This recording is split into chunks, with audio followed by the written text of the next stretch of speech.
Well, hello, this is Jack from tofluency.com, and this is the Tofluency podcast, where you can learn English with me on YouTube and soon to be on other podcast areas or apps, let's say. Now, today we are going to talk about deliberate learning versus passive learning, and more specifically, why you need to embrace difficult moments. Why you need to learn to love when things get a little bit difficult with your learning. So I think this episode is going to be very valuable for you and you're going to learn a lot. And at the end, I'm just going to go over my favorite method, which ties everything together, which will summarize what I'm talking about in this episode. I'm also going to give you some examples from my life as well, which will help you understand just the importance of this concept of embracing when things get difficult. Now, to embrace something means to learn to love it, to see it as a positive thing instead of a negative thing. But before we get into that, let's just talk about deliberate learning versus passive learning. I'll give you an example. So deliberate learning is something like learning grammar rules. So let's say you are in a language school and your teacher says, okay, let's learn the present perfect. This is when we use it. These are the rules. And you have to focus on that and try to memorize it, try to learn these concepts.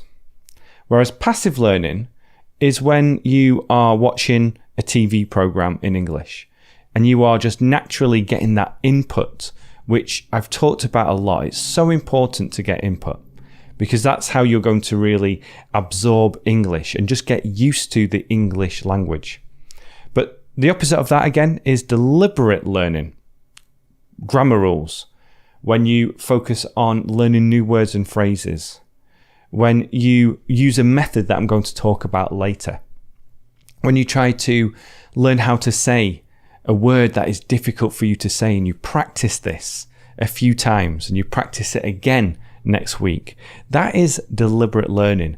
Now, deliberate learning needs more focus. It needs more focus because let's say you are watching a YouTube video in English. You can sometimes just switch off. Maybe you're doing this when you're cleaning the house or on your way to work or when you're exercising. And you can multitask a little bit with this because you don't need all of your focus all of the time. It's watching a video, listening to something while doing other things. Whereas deliberate learning, when you're studying grammar rules, you're giving this task all your focus. It's harder to do. There's more energy needed, more focus needed on this task. And I know from experience, and I also know from comments on my YouTube channel, that it's often the case when you start something that is a little bit more difficult and then you think, oh, this is too hard. I can't do it. Let's just listen to a podcast episode instead. Or let's just go on YouTube and see what videos are available right now. And I do this too. So if I'm trying to focus on something with my work, it's a little bit difficult, I'll switch the tab and just check my emails. Or I'll check out the YouTube tab and see, oh, is something new there? What can I have a look at? Or I pick up my phone and check my emails. So this is a big problem. And I think it's actually getting worse. I'll leave a link to my video where I talk about social media and how addictive it can be and how it just takes away our focus a lot of the time. But the concept I really want to talk about today is to embrace the difficulty. So this means to really get excited about when something is a little bit too difficult for you or when something seems quite hard to do. And the main reason for that is this. This is where you grow. This is where you're going to improve the most, is finding something that's difficult and learning how to do it. let's talk about some examples. I'm going to give an example outside of language learning first, and this will help you understand. So for me, I am trying to improve, and I always am, my ability to play soccer. So I play soccer for a couple of teams, and I'll go to the field once or twice a week on my way home from work and do some soccer drills. So this is deliberate learning here, deliberate practice. Whereas just playing a game is more, it's not as deliberate because you're not working on specific things. Instead, you're playing a game. But when I go to the field to practice, I'll do specific drills with my left foot, especially. And at first, these drills are really hard. It's difficult to explain what drills they are, but just imagine I'm trying to do some advanced things with my weak foot, with my left foot, which isn't as strong as my right foot. So at first, when I start a new drill, I am falling over, I'm missing the ball, and if somebody is watching, they are probably thinking, this guy is terrible at soccer. But it's not that I'm terrible at soccer, which maybe I am, but I'm doing a new drill that is very difficult to do. So at first, with anything new, it is hard to do. And there was a new drill I started the other day, and I thought, I can't do this. And in your head, you're thinking, maybe I should just do something else. Maybe I won't ever be able to do this. But for the past 2 or 3 weeks, I've focused on this drill, and I'm very close to doing it to a level that I'm very happy with. And it's all because I changed my mentality and thought, okay, when a task is difficult, this is when I grow. Because this task is something I can't do now, but if I learn it, then this means that I'm improving in a very specific way. So that's an example with soccer. It's the same with learning the guitar. Maybe there is a chord, like a very special thing you have to do with your fingers to make a specific sound. But you can't do it at first. However, if you think, okay, I'm going to do this, I know it's hard now, but if I keep practicing and be consistent with it, then I'm going to master this skill. I'm going to reach a stage where I can just do it automatically.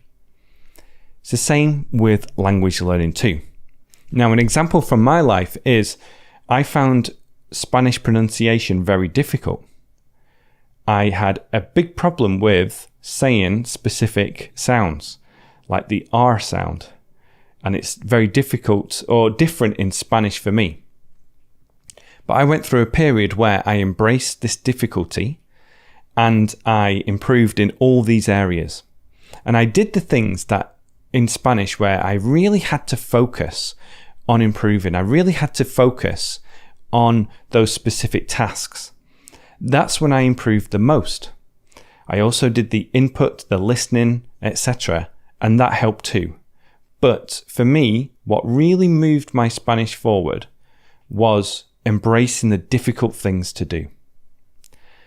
At this stage, however, this is important. Not all things that are difficult are going to move you forward. Okay, so not everything you do that's difficult is going to help you improve. It's also important to think about what are the most efficient things that I can do with my time in order to improve. So, if you think about this in English, maybe memorizing verb patterns or verb tables, is difficult. But is that really going to help you improve your ability to speak fluently and accurately? Probably not. However, if you work on other methods, and I'm going to talk about those soon, and you find them difficult, this is where you're really going to grow. So use methods that are actually going to help, and also get to that stage where when you find something difficult, get excited about it, because that is where you're going to improve. That's where you're going to grow. So, for example, with learning English, I'm going to talk about one main method or two main methods now.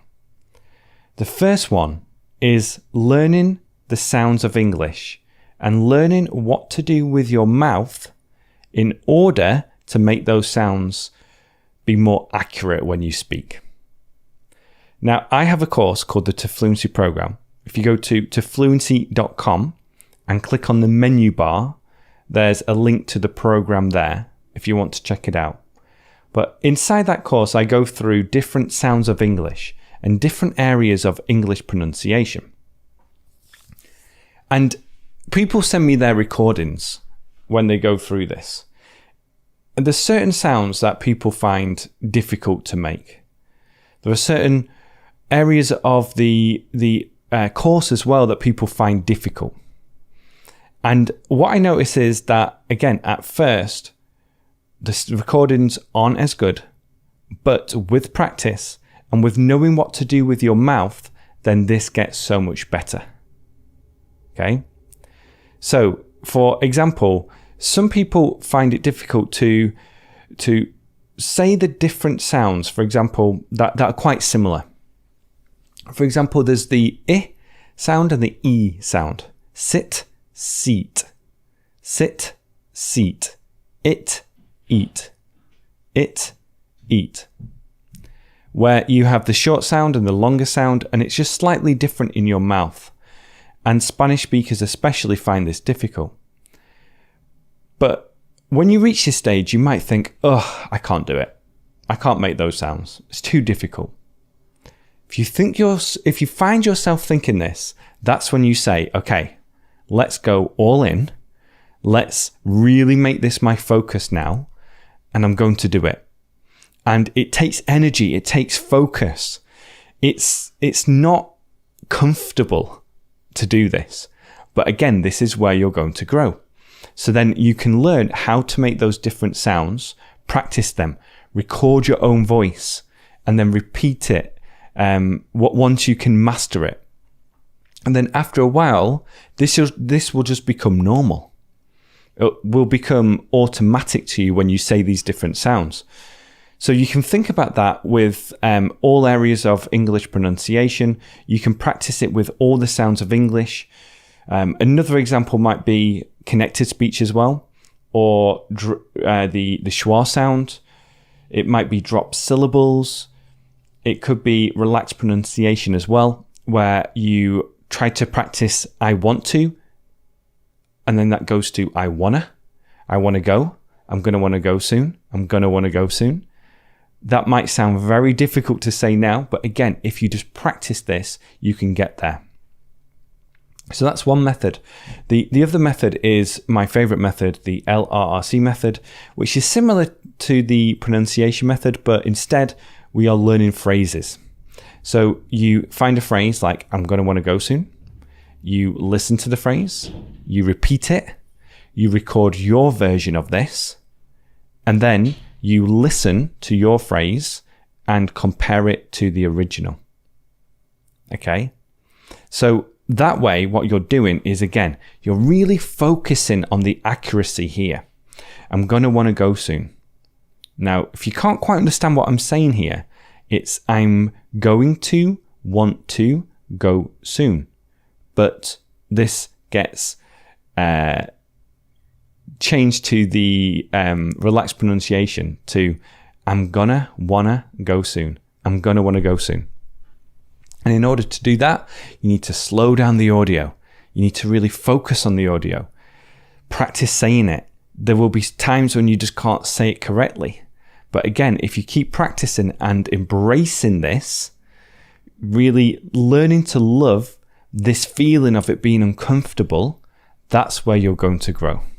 That is where you're going to really make progress with everything. But again, don't just do this for any type of method. Focus on the methods that are going to help you. For example, another example is when you're reading a book and you want to learn new words and phrases. It can be annoying when you don't understand the words, because let's say you just have a new book. It's a B2 book, graded reader. And you read a page and there's a few words and phrases you don't understand. It can just really make you feel down. You think, oh, my English isn't good enough for this. But instead of having that mentality, think, wow, look at all these new words and phrases that I can learn today. Be curious about new words and phrases. Enjoy learning new words and phrases, because that's how you're going to improve your vocabulary. By coming across words and phrases that you don't understand, learning them in context, and getting the repetition over the long term. So the 3 methods that I've outlined here are learning new words and phrases through articles and books, etc. Working on the English phrases imitation method, or the LRRC method, where you repeat phrases, and also working on the specific sounds of English and other areas of pronunciation. Those are the 3 things that I think really help you move forward with your English. And if you find yourself doing too much passive learning, then find some time to do this deliberate practice, this deliberate learning.